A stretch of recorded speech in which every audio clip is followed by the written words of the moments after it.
Shall we start? Yeah, we're ready. Everything is ready. Okay, great. Thank you. So, hello and welcome to the ICE Congress Center in Krakow. My name is Agnieszka Szwajgier from Radio 357, bringing you this debate on women leadership in early music. What is the situation in early music and how to ensure gender parity at the top of organizations? Is it necessary to have positive discrimination?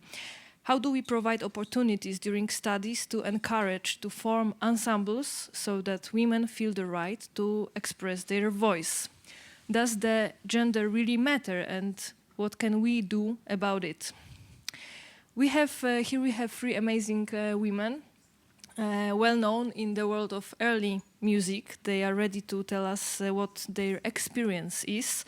And we also have a great audience here, made up of people from different European countries. We have France, Spain, Sweden, Denmark, Ukraine, Belgium, Romania, and Poland. Of course, I would love to mention you all, but it will going to take half of the panel. Okay, yeah, like this. Okay, now it's better. So thank you guys for coming.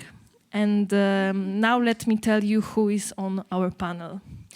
Agnieszka Budzińska-Bennett, the Basel-based singer, harpist and musicologist, the leader of ensemble Peregrina. She has explored medieval music on the highest musical and scientific levels for more than 20 years. Hi, Agnieszka. Nice to have you here. Tamar Bruggeman. She started her career at the Utrecht Early Music Festival and subsequently managed the Baroque Orchestra Holland Baroque for several years. Since 2015, she's running her own festival, Wonderfeel, an outdoor festival for classical music, including early music. Hi. And Martyna Pastuszka, violinist, concertmistress, academic lecturer. Since 2012, she has been the artistic director of Orkiestra Historyczna. She was nominated for the prestigious awards Koryfeusz Muzyki Polskiej Award in the Personality of the Year category, Polityka Paszports, the Opus Classic in the category Best Conductor. Hi, Martyna. Okay, so that is our panel. Welcome to you all, and let's start. So, question for the beginning: Have you ever had this thought? Okay, it didn't work because I'm a woman. Do you remember something like this? Do you have it in your mind? So maybe let's start from Tamar. Yeah, sorry, you can. Shall I kick off? Yeah. Yeah. Well, actually, I have I did once do a job application, and Albert was in the room because we did it together. So you're my witness. So you're my witness. We did we applied for the job together, and we didn't get it. So spoiler. But I was in the room, and I just got my daughter, I think, a year before. So yes, indeed, I was a young mother.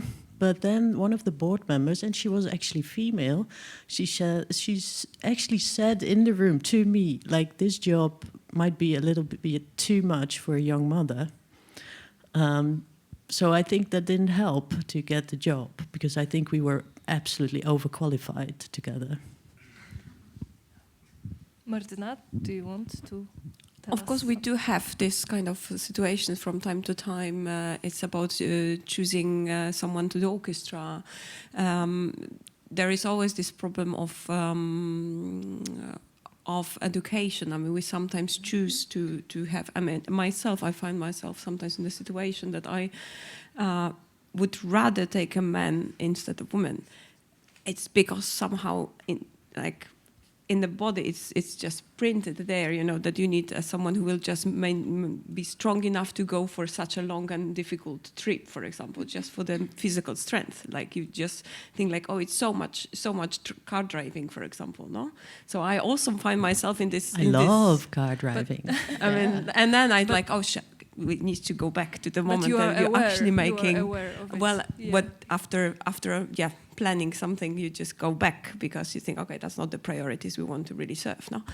But I find myself in this queue, in this completely wrong way of thinking myself. But I also think that I come from Eastern countries, and they are slightly behind the equal rights civilization. Now we are still slightly more in this macho kind of slightly more chauvinistic, and we as women here on the Eastern Europe, we do agree much more with the position of being a slightly more as a servant position than equal position. So of course it happens, but I must say I find myself as well in that corner from time to time. It never came so much into action. I think never actually manifested itself in the end, but I find myself making corrections in a way, I think. Agnieszka, have you had this feeling personally? It didn't work because my experience in my area, which is freelancing mostly, I live on the positive side because there was very little discrimination in my case. I just didn't get one concert because the concert organizer said, this is the music sang by men, so she shouldn't. So what that kind was of music was it?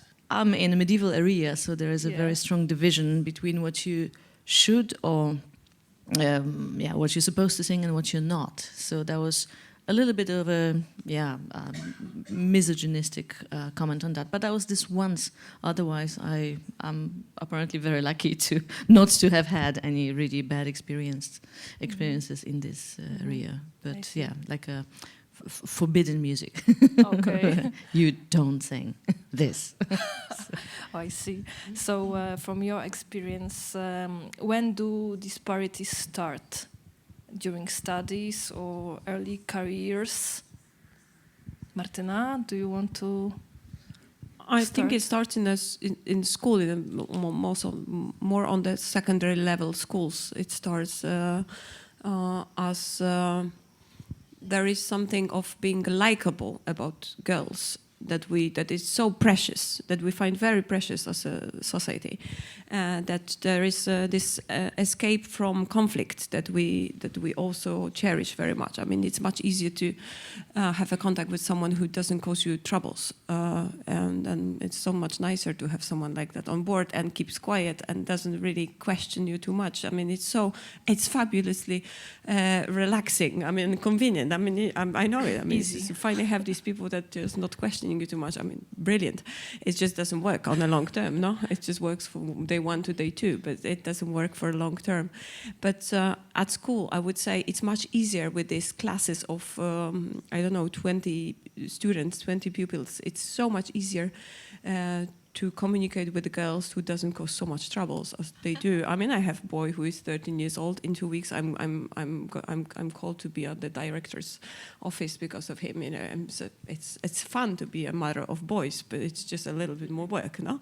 I mean, Tamar wants I to add. totally disagree. I totally disagree. I mean, but I do think it already starts at home, of course. I remember reading to my son a children's book and swapping the names of the boy and the girl. And so constantly, I always swapped it. It's a very famous book in the Netherlands. And I always swapped the names and also the names of the mother and the father.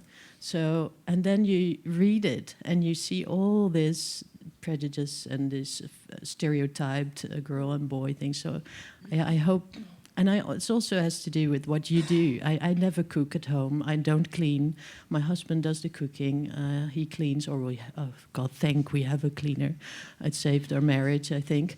But I mean, it's also the example you give. I just can't cook. I don't like it, and he does like it. So, and my boy is already cooking at age 10. So I really love it that he does that. And unfortunately, my daughter, she doesn't like cooking either. So, yeah. No, it's all about giving the examples, and it starts much earlier, I'm afraid. Mm-hmm. But I think also in music career we have basically in just very classical normal education we have instruments that are made more for women and more for men. So there's already a choice of areas because parents associate some things with a girl or with a boy. So, I mean, of course, it's a shock within last 20 years. So you have, oh, you play violone. Oh my God, you're a You are girl. a girl, Yeah, yes. exactly. So, for example, this division as well, no, contributes to the division. There are still some sectors only ruled by men. I mean, like percussion, for example, timpani. I mean, how often you really get the timpani women playing timpani? Trombones more often, but I must say more of French origins, or let's say the most egalitarian countries like France, Holland, Belgium, UK. I don't think we have anyone playing trombone in Poland as a woman, female. I don't think. I never met any girl Neither playing do me. timpani or percussion. Well, Yeah. and Martyna, what do you think about harpsichordists in Poland, for example? Oh, that's a very interesting thing. I mean, I've noticed. I mean, I just observe how it works. I mean, for at least here, I don't know how it works in other countries because that's a technical stuff, technical question. I mean, you need to have a big car. That's the first thing. If you want to play harpsichord and play concert, you need to have a big car. You need to, and you need to have your own instrument, of course. And then You have to be strong. It's a heavy instrument, and I've noticed this permanent problem that if you are a woman, I mean, it's about physical strength. If you are a woman, you just need to ask at least 2 men to carry that instrument. I mean, if you're a man, at least you have one to offer. No, I mean, it's already like you just call your friends from school. So we are actually about these very technical things. So in the end, what they do, they tend to play much more solo recitals of a quite a limited music for harpsichord and not being a part of an ensemble, because again, this is a trouble, logistic troubles. I would say there is something about this nature of men and women that are so different, and they have not the same to offer. Like the physical strength, it's a really important factor in the end. Just maybe to mention sound engineers we deal with. There are very few women because of this, of the physical strength. Yeah. But I do think we're underestimating ourselves if we say this. I mean, I've been a producer many, many years at the Utrecht Music Festival. I carried so many harpsichords, oh God. I even dropped an organ, sorry. I was totally broken, okay. But it was not my fault. I carried it with a guy, and he just put one hand in the air to close the car, and then it dropped.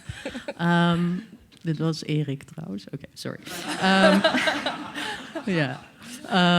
But I carried so many. I mean, they're not so heavy, and I can drive big cars. I driven like vans through Amsterdam. Well, if you've ever been in Amsterdam, that's horror. But with a van, it's even more horror. I mean, just do it. We just have to do it, and I think we have to show that we're doing it. And actually, in my team, we have so many women at the moment, and all female producers. We actually, if we now have a job offer, we are thinking, oh, maybe we should see if we can have a man in the team, or they. I mean, I would very much welcome. I mean, it's this gender equity is it's also it's male, female, and they. I mean, yeah. I think we just have to be brave enough to show ourselves and give the examples and be visible all time in doing what you think is still male. I don't think so, but it's also I mean, in my experience myself being a director of Holland Baroque, going with our producer who was male, and he was at this. It's also about like what your expectation is of how a leader looks like. I was wearing like these kind of things, and he was in a suit. So wherever we came, they addressed him as being the director of Holland Baroque. And I was like, okay, sorry, but it's me. And he was like, no, I'm only the producer. I don't do anything with and it's constantly. So it's also, we have to be aware of how a leader looked like and change this stereotype thinking. And it's not also it's not only the staff or the board, but it's also our programming. I mean, this year at Wonderfeel, I asked all the ensembles, and we have like I don't know, almost 100 concerts. And I asked all the ensembles who come with a classical music program to put a work by a female composer on the program.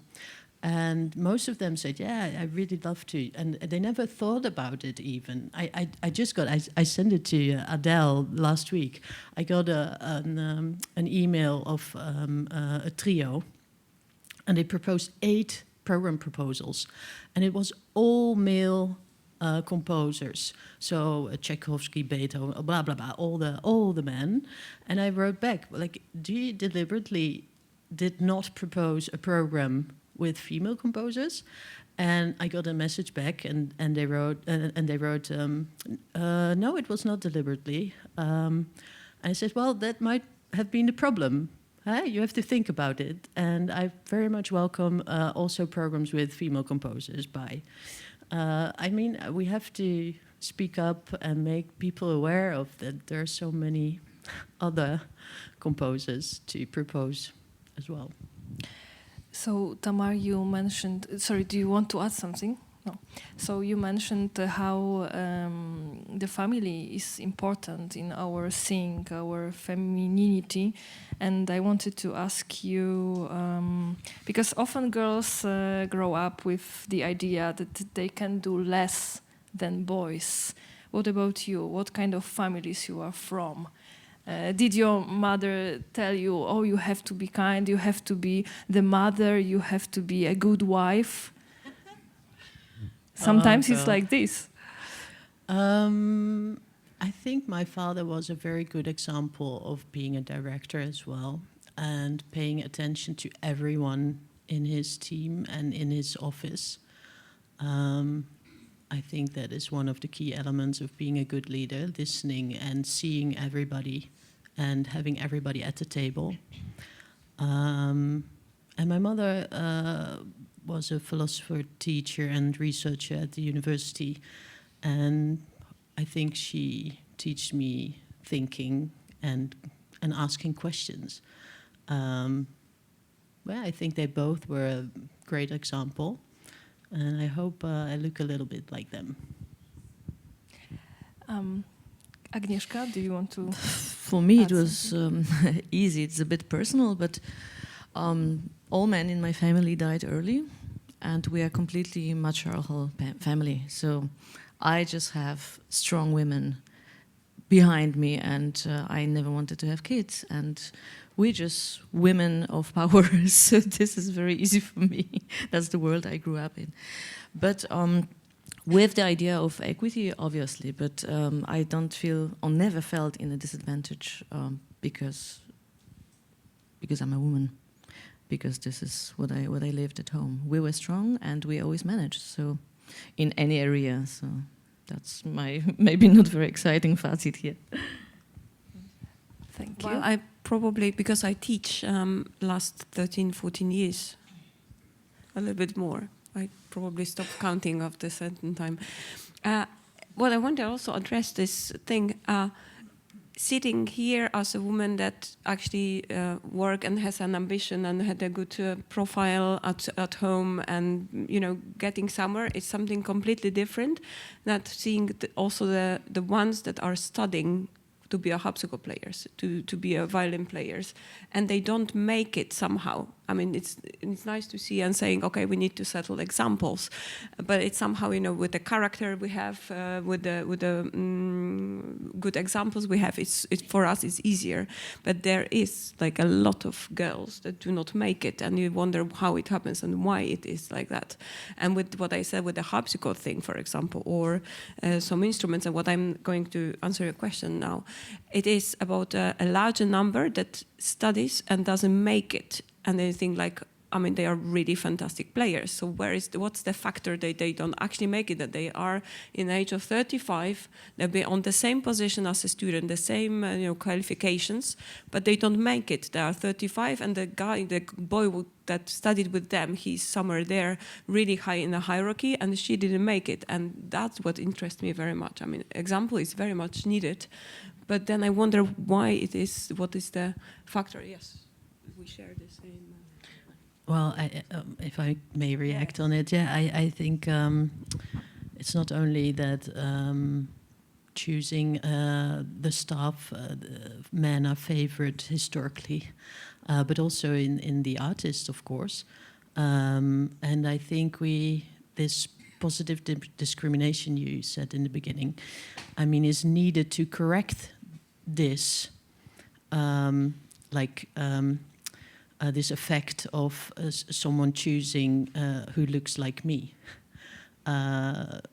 So I think, yeah, it's needed that we correct this, and we need some positive discrimination. Yeah. And answering a question, I teach, and I had this situation. The girl, she played violin. It was not amazing technically, because that quite often, is not the case. But in the way she played, there was this something that you cannot buy in a shop. You cannot even, there's something, this thing. And so we worked 5 years to make it actually work much better technically, so she was capable to play whatever she wanted. The thing was always there, this artism, amazing sound quality, amazing imagination. So I asked her, what does she want to do? And apparently she was 23. And she wanted to get married. And the man was studying something on a polytechnic, engineering, whatever. And she said, no, I just get married. So, that's not a plan for life, no? Let's... for some. What we would like to do, I mean, do something, no? And that, for her, that was sort of, that's the plan for life, with 2020, no? It's not a Jane Austen kind of movie, no? That you think, like, if I get married, that's it, no? I'm done. And did she react? Well, somehow? and then I said, well, you need to play, because you've got the thing that others are dreaming about. I mean, the others would kill you to get this, to steal it from you. And she says, yeah, but if I have a kid, second thing, immediately, if I have a kids, who is going to stay with the kids at home? And that's our part of, I mean, since I play in few ensembles here and there in Europe, and I see this huge difference between mentality difference. It's a little bit exotic here on this eastern part. I mean, in the age of 23, she devoted herself to have a husband, which is a marvelous thing to be engaged in, and then having kids and staying at home. And I couldn't get her out. I mean, I think she just dreamt about the every Sunday lunch. I don't know. I'm making it, cooking. Wow. Just imagine that. Cook. I also don't cook.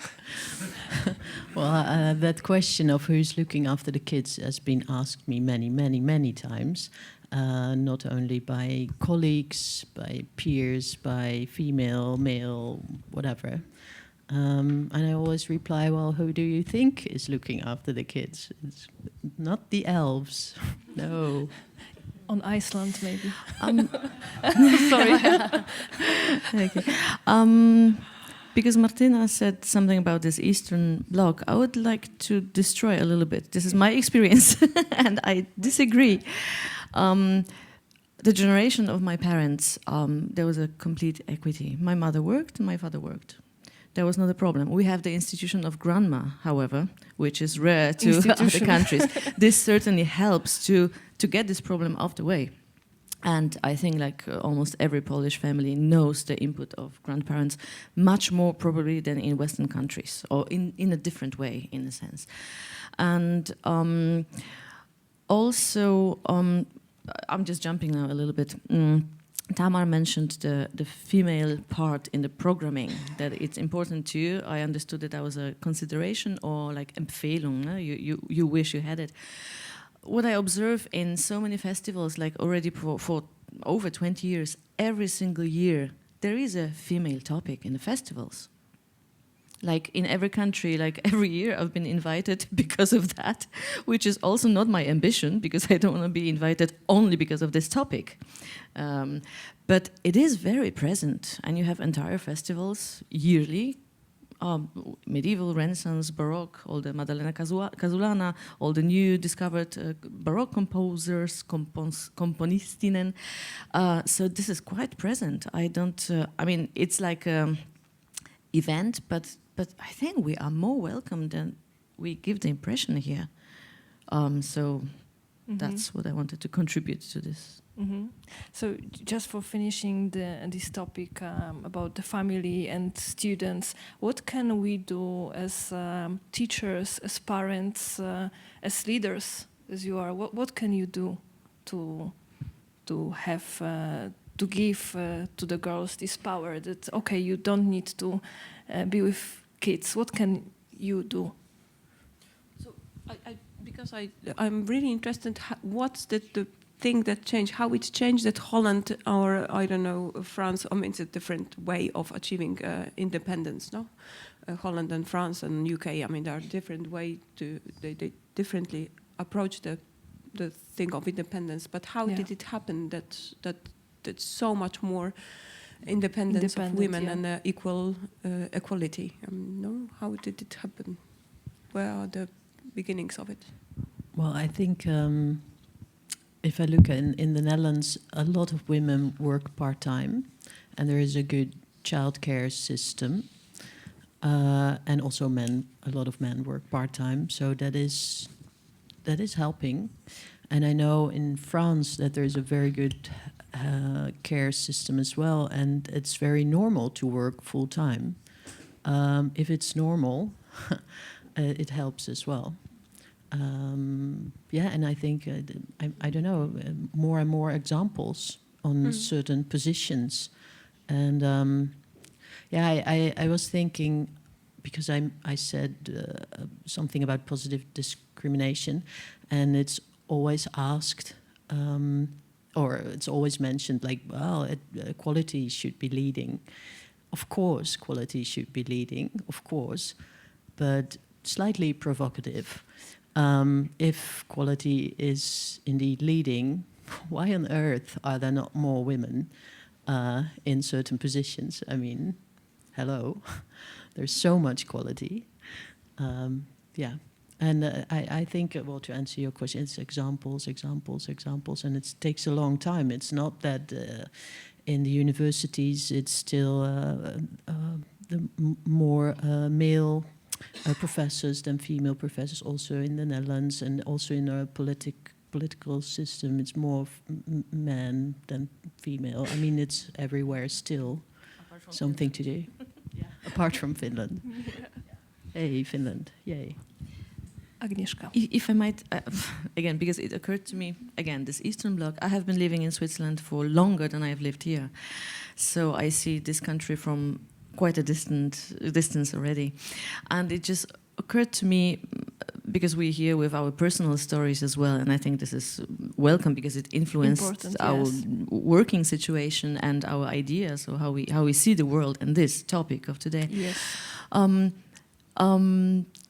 This is exactly like generation of... I have Swiss-American family now in Switzerland, in Basel, where I live. And my father-in-law is a known composer of electroacoustical music, so it's a completely different area of mine, and yet similar. And the story from this side of my family was that my mother-in-law was a known pianist, and she was teaching at the Music Academy in Basel. The moment she married, she came to work, and everybody, and this is like late 60s, everybody at work looked at her with really crossed eyes and said, like, what are you doing here? And she's like, I came to work, but you just got married. You are, and now listen, you are blocking a place for a single woman who could work here. So you see, it's much more complicated. It's not only, of course, black and white and men and women, but the situations of discrimination within the discrimination. And, for example, this would have never happened in Poland, I think, at that time. So I'm defending Eastern Bloc a little bit. Yes. It was because of communism, we were much more equal, I have to say. It was just men and women were in leading positions very early on, much earlier, for example, as Switzerland, this might surprise some. So, it's really not black and white, obviously, but I'm trying to make it even more colorful. Yeah. Martina, do you want to add something? Okay, so you you look like you want to say something. So Agnieszka, you mentioned getting married, but I have the impression, I don't know if you agree, that women has to overcome much more than a man. Sometimes not obvious, but because femininity is also a period, a pregnancy. Do you have your experience, or have you ever noticed women that has to overcome these difficulties? How it is from your experience? No. Me neither. I don't know. I thought today, I don't have migraines, but it's like it seems to be mostly a women problem, no? These headaches and migraines. I mean, and I found women, for example, not being able to actually work or to. I mean, we all have this kind of health issues, but there are some developed in research. Like migraine, because it's mainly women. I mean, I'm not fighting feminists, so you won't make me one. I'm really not, because I'm having a marvelous. My father is a marvelous man, who having 2 daughters, he would find that really offending to actually treating them differently than boys that he never had. So it's the only thing that he could offer the world were 2 girls, no? So he tried to do his best out of the whole thing of the misery of having 2 girls. Joking, sorry. So I do see certain things. I would say. I also think that seeing no problem and an absolutely no influence of the femininity, and claiming that we are totally equal in the work we can get, it's also not fair. I mean, I'm not a fighting feminist, but I want to say I see some differences. That's why I say the secondary music school is I have these 2 boys running, and are never ill, and from day 1 to day 2 they never wonder if they feel differently, and I never see them struggling with health. I mean, there is no pain in their body. I mean, they're 17 and 14, and they don't know this thing about we wake up in the morning and you don't feel fine, and you are not able to actually proceed the whole day because you're just too weak to go and to work, and you have to spend your day in the bed and taking painkillers. They don't have that experience. They also don't have this experience that you wake up and you are having a different mood than yesterday, because hormonally everything changed. So you have to work first half an hour to just get yourself a little bit more civil, no? A little bit more nice and positive, because you don't feel like that, but you work on it, and you don't want to sell the world that you are an angry little woman. And it starts already, I have... My niece is 12 years old, or 13, 14, and there are competitions that she played, and she's a violinist, very good violinist, and then she just compromised some of the competitions because of the cycle of the period, and that's it. I mean, you somehow learn to live with that, and of course we claim, there's no thing. I mean, there is no issue about that, but I also think it's not true. That there is no issue about that.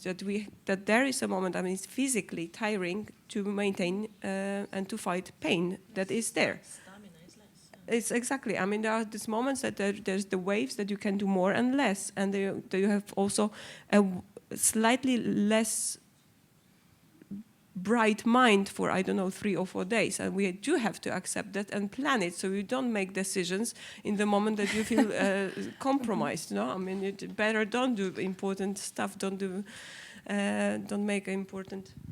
And there is a big premiere you have to sing. Well, I think also claiming just that there is no problem and we are absolutely equal, it doesn't correspond with reality. So I would say there are some things that are like, for example, but it's fantastic. We have now Obo, who is the first Obo, Magda, is having a child, which is her child is with her now in Krakow. So a few times it happened that we waited until she finish feeding her baby, and it's lovely. It's just saying, okay, Magda is not here, and the whole orchestra either do something or wait 5 minutes, 10 minutes, and it's lovely that we came to this moment. That it's absolutely understandable that we prolong the breaks because of someone who has to feed the child. Mm-hmm. But I would say, although I'm very strong physically, I used to do a lot of sport in my youth and even now. And so I can carry heavy things, I can drive long, and I can do many things. I do see, with a comparison with my boys and my husband, that there is a completely different level of stamina that we have. I mean, maybe I'm just isolated in this. But.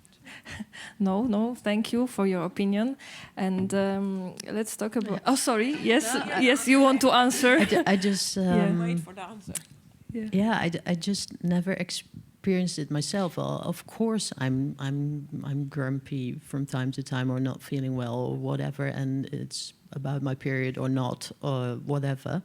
But I just tell my colleagues in the office. I said, okay, just leave me alone for 2 hours. I'll do my job, and after 2 hours, I'll be fine. And of course, they put things on the table. We share. I think this openness about things is very important, to just do your job and feel safe in a safe space. And I mean, then I don't see the problem. In our daily jobs, I just don't. And if you're not feeling well and you have to do certain things, well, just do them. Yeah, I'm sorry, it's not waiting, or if you just do it. I don't know. I think, yeah. But in the end, with all those, do you have more? Do you have more men-leading ensembles, men-leading ensembles in Holland and Netherlands than women still? Because what I think, like, we can actually, make it the ideas very bravely saying that we are all equal in certain things, and if something doesn't work, I cover it with 2 hours of being grumpy myself in my office. But in the end, it's still for me, looks like that there is more men-leading ensembles. In Netherlands and all these Benelux, how we call it now, countries. Well, I do think so, yes, but I don't think it has anything to do with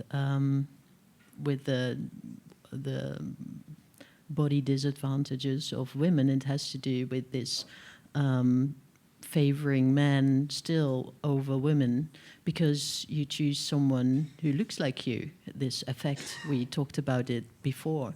And it's changing. I see it. I see it changing, but yeah, it still needs some changement. I think. I hope. And it's also, we have to do this in conversation with our male peers. I mean, it's not just us and them or something. It's us together.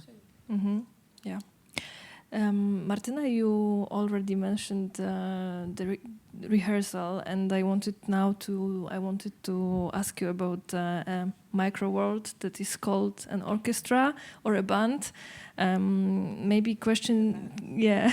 And do you notice this kind of phenomenon that women are silent during rehearsals sometimes?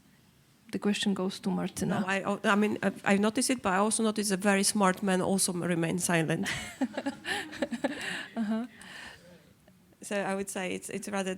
I mean, of course, it is this of being not causing much trouble, but I also noticed that out of the respect and in name of a discipline that allows work better, people are actually. A little bit more silent and efficient, but also that is very different. There are some cultures and some countries where people like to discuss things, and they bring things out of the a pleasure of making music into pleasure of discussing music. I mean, this is like, this is another subject. You make 3 hours rehearsal, but you want to talk 2 hours about something that lasts 3 minutes. And it's a pleasure, no? I mean, like, I really love it. There is a statement, there is a counter statement, and they discuss about things even without playing music, no? There's, I mean, it's like almost like a fetish, and there are, of course, countries where you just want to play a lot and you don't want to disturb someone. So, but there is, I mean, again, maybe I am fighting. Let's fight. But it is from time to time I see that. I mean, it differs from country to country and from orchestra to orchestra. Every orchestra is different, no? Like, what was it? recently. Oh yes, I was working with Raphael Pichon, and then I look at his wind section, and there are only men and Yasu in the middle, the oboist, no? Only women and Yasu. And then I thought, like, how interesting, because I have only men and only one woman on the oboe or on the flute. That's very interesting. So it differs, exactly. And then, but it is easier to work with people who do not object so much. And definitely, if you don't have time, that's the next thing. I mean, economically saying, I mean, the things get so short now. The time rehearsal gets so short. I mean, you get 60% of the budget or 70% or something of the budget, and you're just making one day less of the rehearsals. So you just don't really want to have a big discussions unless you have subsidies for extra day for talking. Yeah, I asked you because I remember that one time you mentioned that sometimes the opinion of the man is more important than an opinion of a woman. Well, that's my experience. That is, and truly, I see that from time to time. I mean, what I've noticed, like I stand in front of the orchestra. That was very interesting. And I thought, like, it's a tool, so I need to use it. So I stand in front of the orchestra, and there is new people, new players that don't know me, like whole sections, like whole cello sections. It was very interesting because it takes much longer. It takes much longer to convince someone to your idea to do something if someone doesn't believe you. And opposite to the situation, if there is one man standing saying, "Okay, we do as the way she says," it seems to be smart. One guy who will just pronounce that, and it's just making time shorter, and you get the things done much shorter way. And I thought, like, oh, that's, of course, you can think like it's discrimination and be offended by that, or you think, oh, that's a tool. No, that's a very important tool. I mean, like, it's actually literally making rehearsal time shorter. But it happened to me. It happened to me that I say something as concertmaster to the conductor, and that was ignored. And 3 minutes or 5 minutes later, second horn somewhere there, from the different universe. I don't know how it happened. I mean, why? I'm the concert. Why? Okay. And then he said the same thing, and that was listened. And I thought, like, what? That's a very interesting reality.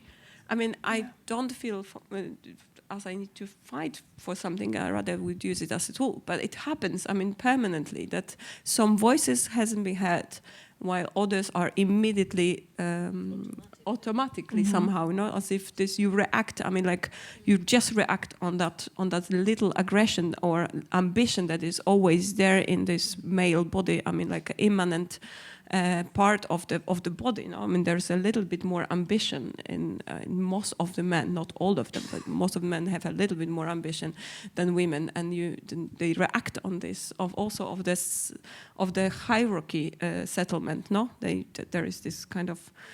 With the wind section, for example, it's amazing as a tool because because it gets so sophisticated.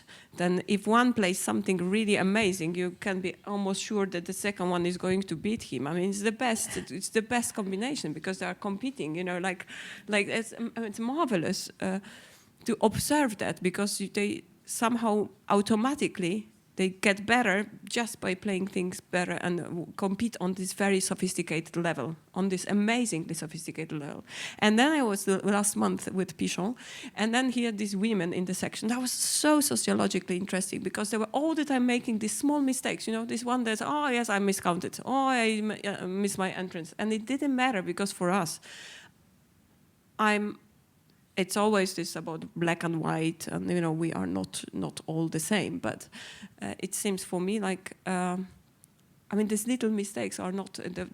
We don't value them so much. They are not within the range of ambition. You know that you are able to play that. If you make a mistake, that's okay. That's it. It seems like with a man-created world, the little mistakes is the place where you can actually find yourself and position yourself slightly higher. And that's a tool. I don't consider that anymore like a difficulty. I think it's a marvelous thing to use. I see. I mean, the mechanism that it gets better on its own. Yeah. It's fantastic. I really love it. So you are the leaders. So tell me, are the working conditions in early music are adapted or are not to women's lives? And Is it something that you intently worked on when you creating your ensembles? Agnieszka? First of all, maybe I need to differentiate a little bit, and it connects to the discussion Martina and Tama had.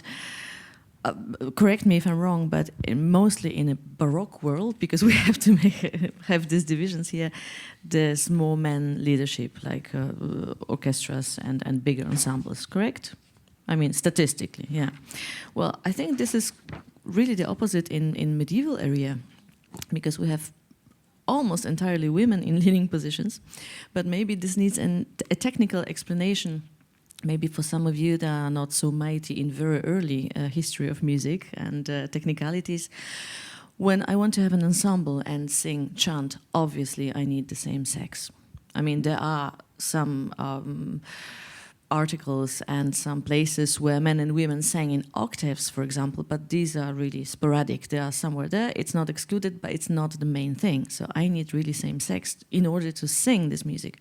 Moreover, if I want to sing music until, let's say, 14th century and a little bit in 14th century, I have polyphony for equal voices.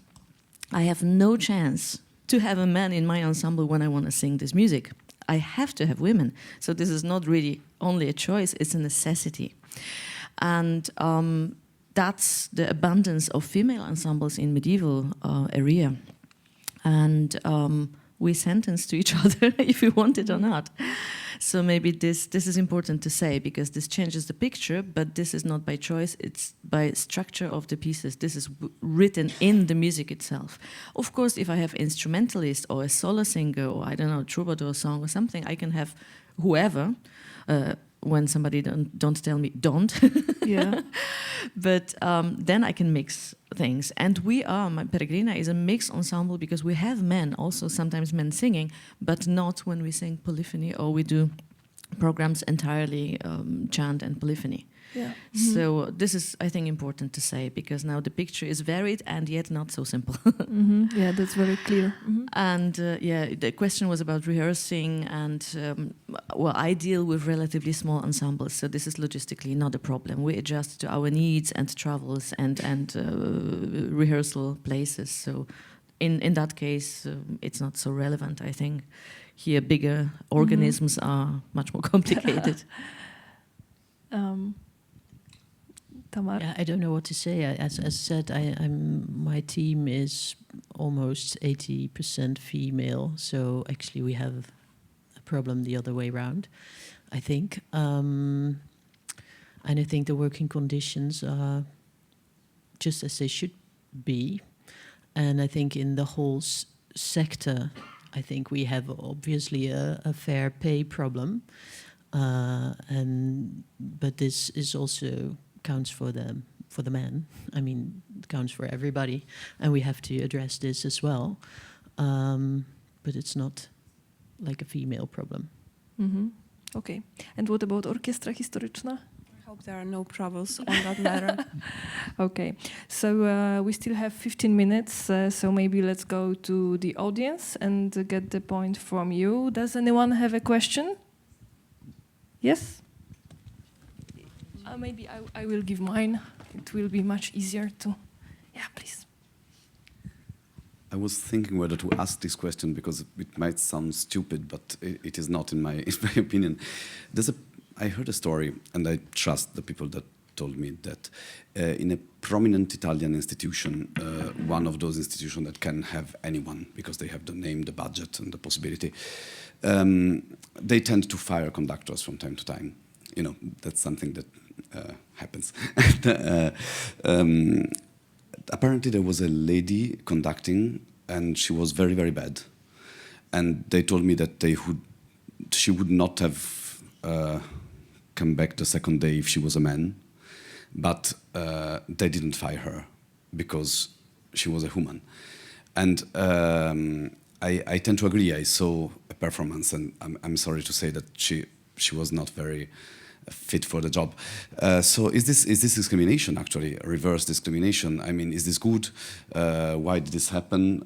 It's a place where they do fire conductors, so it's something that happened, but it didn't happen in this case. And it's also a place where there is a fantastic lady playing Concertmeister, and I know, I conducted myself, and I saw that she's accepted because she's just gorgeous in playing, but its atmosphere is a bit different when she's there playing solo than when her colleagues, male colleagues, are there in the same place. So I was just asking, because this happened and it kind of made me think. She wasn't fired because she was a lady, even if she was not fit for the job, in the opinion of the Artistic Commission. Well, I think she has to deliver a good job. So if she is failing on the job, she should leave. I mean, there's no question about that.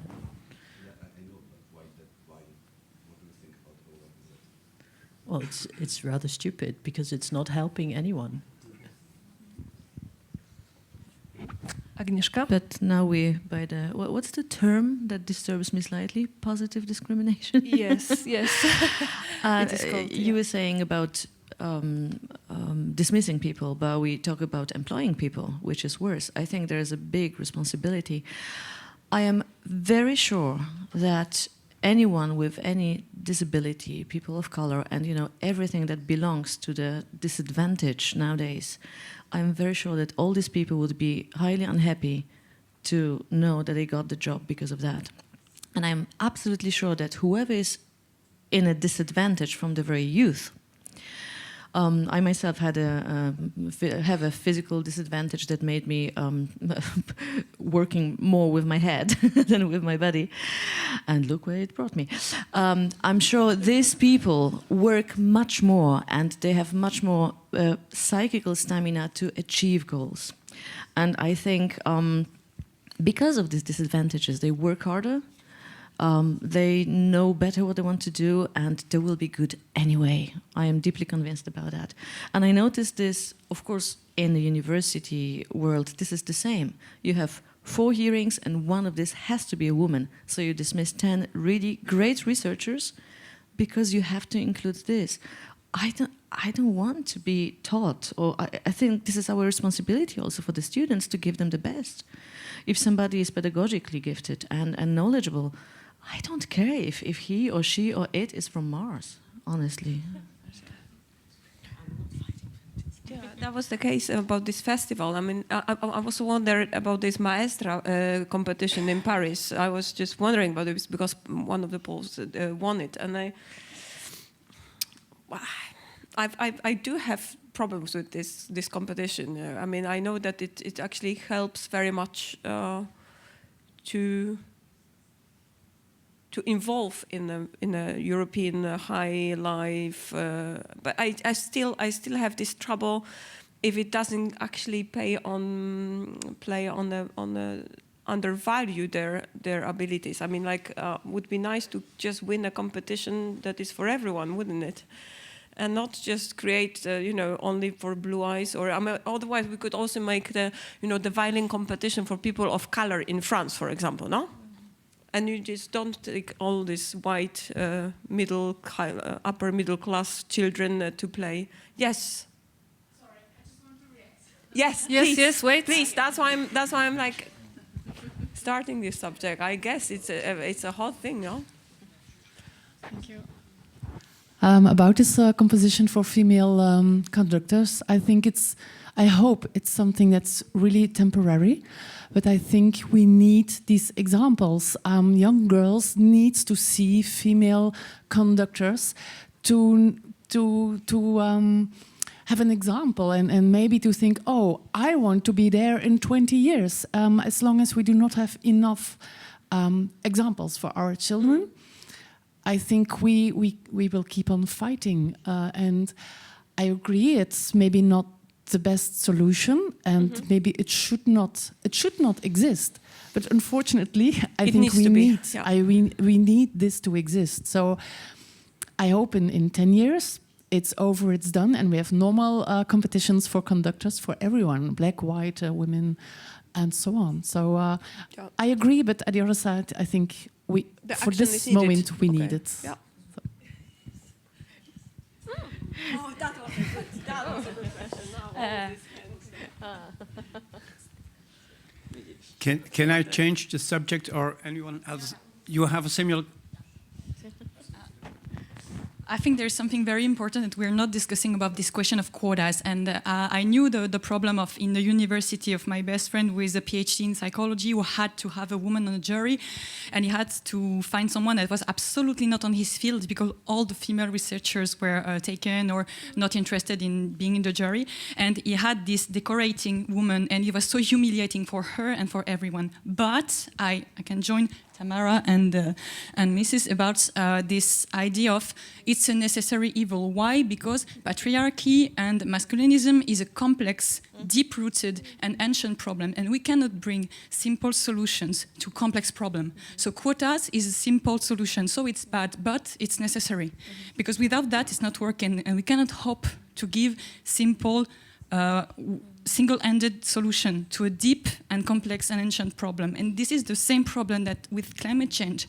We cannot bring simple solution. And it's not the same using a bad tool like quotas, knowing it's a bad tool but necessary, and using it as it's a miracle solution. It's not. So we don't do the same thing if we are using it as it's the simple solution, it's perfect, or we are using it knowing it's bad. So we have to use it. Okay, it's a bad tool, but we have to because we need examples. And again, there is no magic solution to patriarchy and to masculine domination. So I hope too that in maybe less than 10 years it's over, but we need it, I think. So for our peace of mind, can we call it temporary positive discrimination? I hope. Well, you used the word patriarchal, and I would like to ask the panel the question to what extent they think that the impact is of not only the Catholic Church, by extension by religion, on the whole discussion, but to every religion that you look at. I mean, it's all male institutions, and it has, since arts and culture are linked to, strongly linked to religion often. I think I would like to hear the opinion of the panel about that. Polish fraction. No. I mean, I think that's a very important question. I mean, we're talking about being from a country that doesn't have so much in common with the religion institution, and it's not. I mean, in Poland, for example, I mean, it's slightly different in Czech, slightly different in Slovakia, and all these countries, and it's totally different in I don't know, Italy or something. But I will speak from this point of view of being here because that's the only reality I can really be knowing how it works. Yeah. So it's basically I would say 90% Catholic and 90% white. We are here, no? I mean, I don't think. Yeah, exactly. It's 93%, precisely. It's 93% Catholic, declared and not and being still in the church, and having in the back of the head. I mean, it's very interesting. The whole thing about religion is in the back of your head since you are very, very small. We have 2 lessons of religion per week in the school, but only 1 of biology or geography, and so it's just to see. And there is no music, it's art. So we've got 2 lessons per week of religion. By the end of it, you basically know nothing, but you feel attached. I mean, that's what the result is. I mean, you feel strongly emotionally attached, and you feel like you even don't dare thinking that you might possibly manifest by going away from the Catholic Church. So this is like a huge step. People are so emotionally tied to that in the choice of life, like my student, I mean, for her, that was absolutely like a duty, ethical duty to cook and to have children and be at home. And that indeed, she was from a very religious, conservative family. And I do have few students. I'm myself not religious. Which is a part of that, part of the success, no? But I think it's a big part of a success is that you are not religious, so you just don't think that you should obey anyone. I mean, that there is any way that you should resign from your ambition or from your dreams. But usually, I would say the idea of the Catholic Church and of the religion, basically, they are very man-orientated, man-needs-orientated, they are extremely. And that probably is, I'm swimming in this reality, but I would change it, yes. I would change it into I mean, it's hugely having impact on choices people make, women make. That's why you see a major difference already with the Netherlands and France. Exactly. Obviously. Exactly. That's what I think. That's what's the difference. If I may add to this, I mean, one of the reasons why I don't live in this country is exactly that. I had this experience here. I have very nice program on medieval nuns with my ensemble Peregrina, and it's not nuns music, but it's a reflection on how nuns lived in the song. There are many beautiful texts, many erotic texts about the meeting of monk and nun, and everything that was obviously done in previous centuries, even in the church circles. And always explain, apart from one piece by Hildegard, the pieces mostly written by men, and that's what's so interesting, because the texts are by men, but it's a reflection on female psychology and, for example, nuns that they're forced to go to the cloister. And these texts are wonderful. They're full of empathy. So medieval men and mostly monks who wrote this text, they were really fully aware of what it means.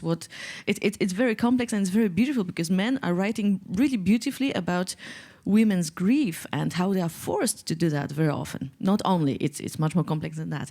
But what I'm heading for is, I was invited to a festival in southern Poland with this program, and like a month before, the organizer is writing me like, Agnieszka, I'm so sorry, but because you're singing in a cloister, the bishop needs to see the program and all the text in order to approve it. It's like, what the heck?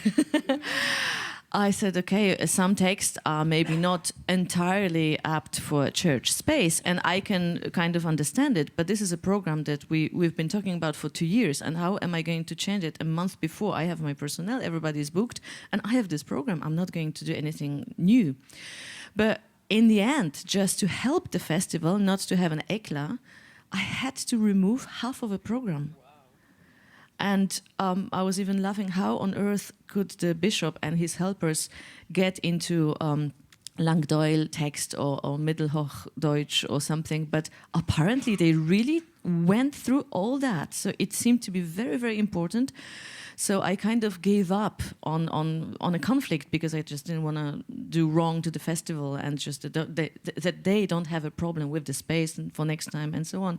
But that was the influence which was really the farther going in my professional life, involving a programming and what I, again, should or should not sing. So that's about the church on my side, briefly. Yes, just Yes. I think it should be the last question, so please. Okay, it's not a question, but yeah, I mean, I'm from Stockholm, and Sweden and Nordic countries are really very, very strong, equal thinking societies, and we have really not big discussions about that, because it's working, I think.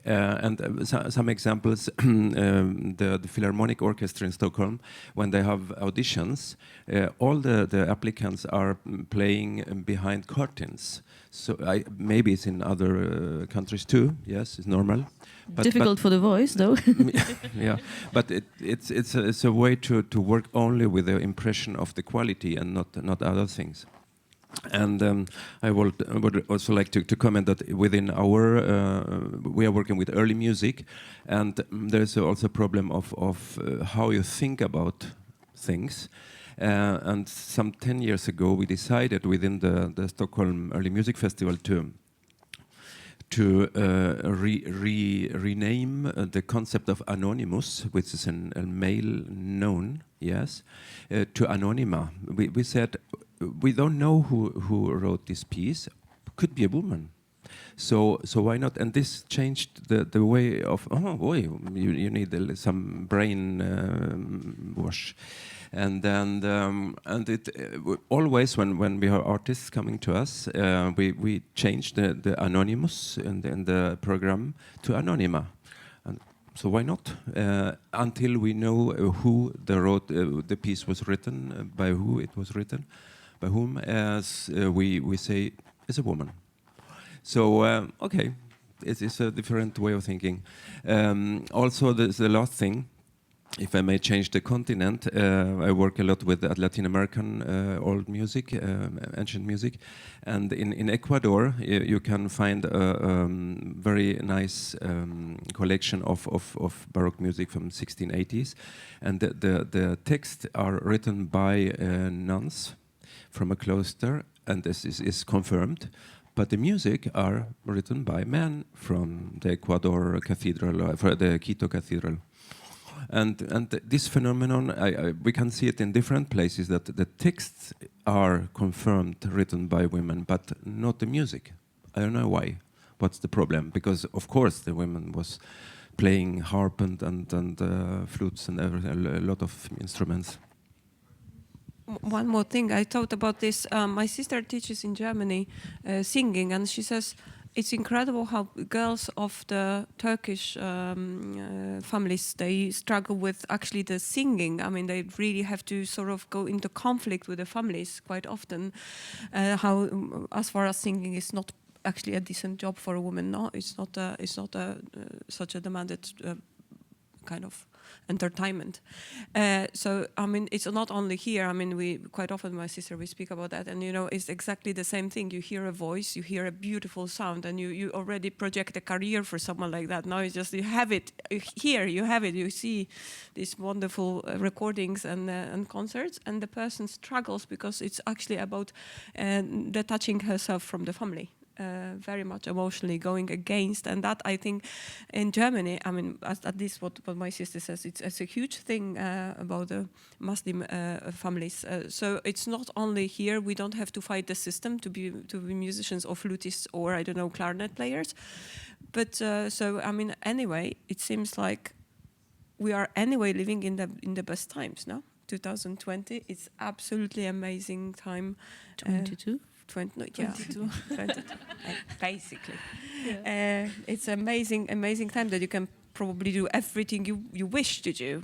It's just time is slightly more limited for us, it seems. But basically we can do whatever we want. It's good to have examples as well for that. Thank you. Yeah.